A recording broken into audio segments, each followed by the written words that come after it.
What's up, everybody? Cinephile Mike is here, and it is episode 29 of Oscar Rewind, my series of review videos where I revisit films that reflect the work of this past year's Oscar nominees and winners. I dig deep into those IMDb profiles, and my hope is that you are going to discover a new, older favorite, or maybe revisit something you haven't seen in a while. As always, I'll be discussing the Oscar connection of the film, awards history, box office information, critical response, and as always, these reviews are spoiler free.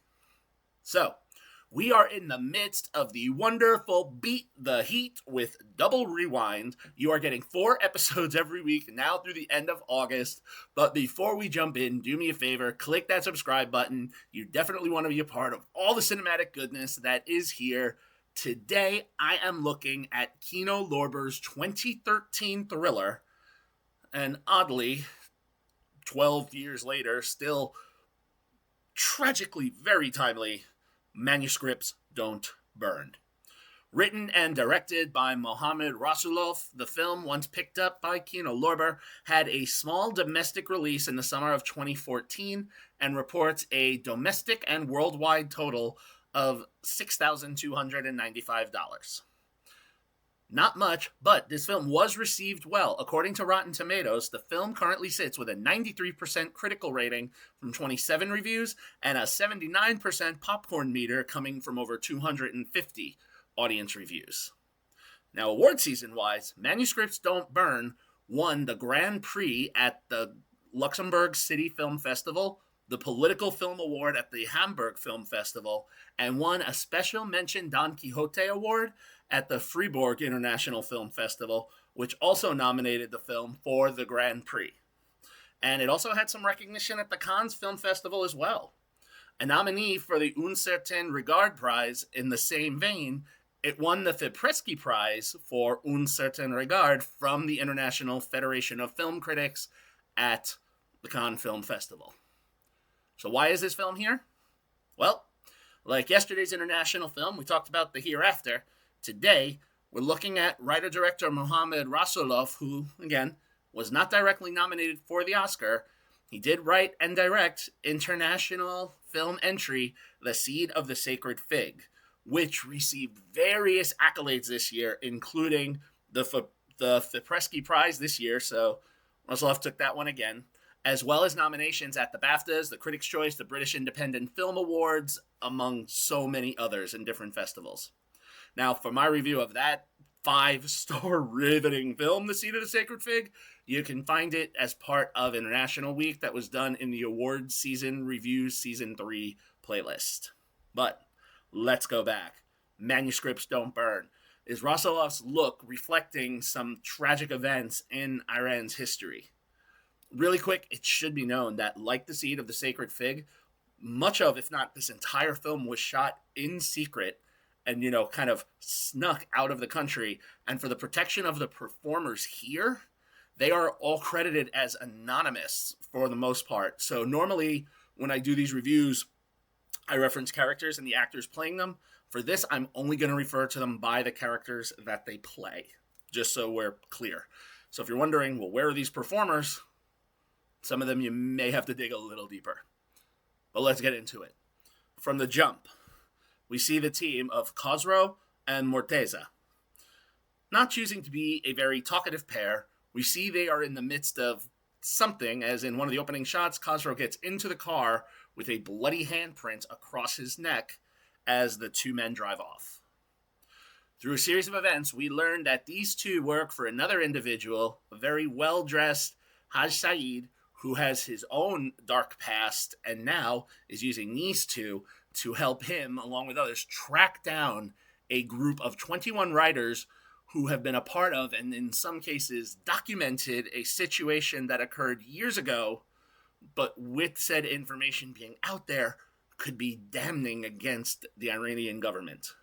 So as a result, our pair do what they can at their boss's behest, kind of feeling trapped because this unfortunate job is a means to an end, but you can sort of tell that this is not necessarily what they want to be doing.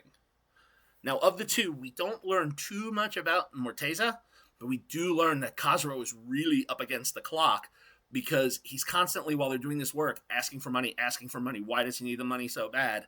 His son is, tragically ill and needs medical attention and operations, and can't afford these medical bills. And as we follow these two men, on this journey, we the film kind of plays with a non-linear structure because it kind of goes back and forth. So this one was actually one that I had to watch twice because I wanted to put the whole storyline together. We're really treated to some deplorable acts and left to wonder what is happening, because we're privy to some things, some not. Some things we hear, some things we see in aftermath. And, as we see how Khosrow Morteza act under Haj Saeed, we see that, he's even an interesting character with some limited loyalty depending on what needs to be done.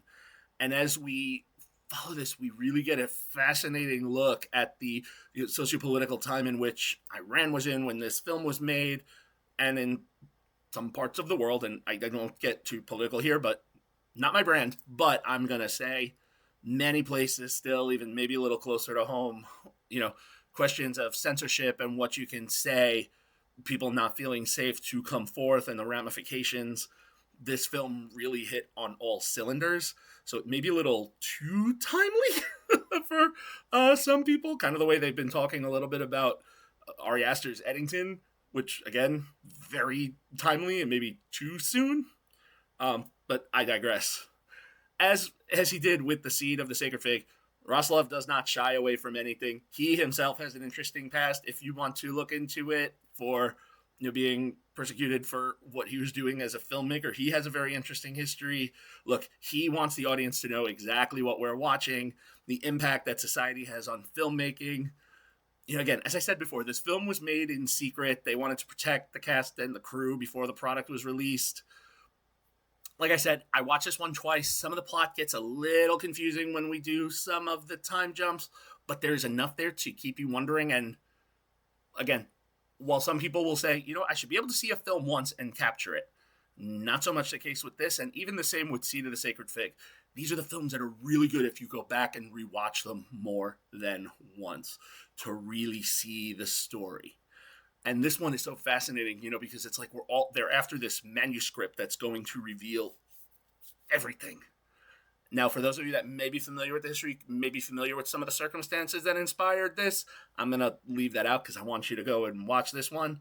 Rasoulof crafted a wonderful film. He has a really powerful cast of performers, and their work is so effective and so authentic and so understated. I wish I could track down some of their other performances.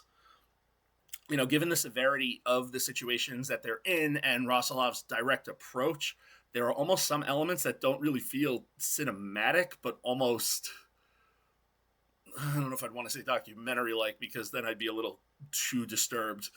And, again, this is going to be a thought provoker. When this film ends, it's going to raise more questions, but, that's a really fun thing to do. Piecing all of this together with Rasoulof, Ashkani cinematography is really quite effective in capturing the day-to-day activities of our pair of hired guns. There's almost like while the film is in color, there's almost like a gray, very drab overview tone kind of going through the whole thing. Whether we're sitting in the back of the car or we're watching like a fly on the wall as these two interact with their prey, you really have a unique experience here.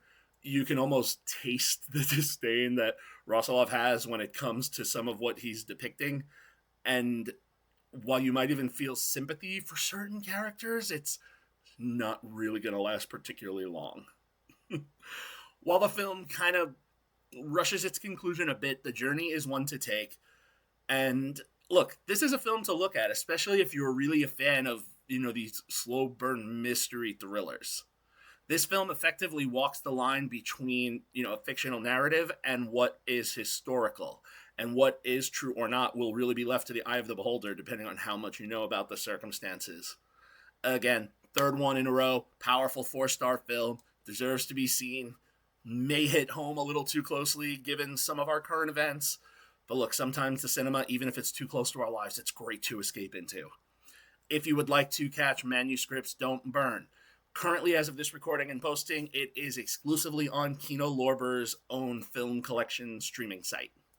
So you can sign up for that at kinolorbercollection.com. All right. So I kind of hit 3 heavy ones on my first 3 back. Revenge, The Hereafter, this one. So tomorrow's going to be the 4th in a row and then a little break because we're doing 4 a week. So tomorrow, I promise, I'm going to go a little lighter. We're going to end the week with a treat. So, yeah, I promise you, we'll go lighter. But we're going to still be with the director segment here on Oscar Rewind. As always, if you like what you heard here, please click the button, subscribe to the channel, like the video, share it, get more into the conversation. You can follow me, Cinephile Mike, on all social media platforms and on Letterboxd. Find lots of great additional content on my website, cinephilemike.com. Happy watching, everyone. And until next time, this is Cinephile Mike saying take a break and watch something new.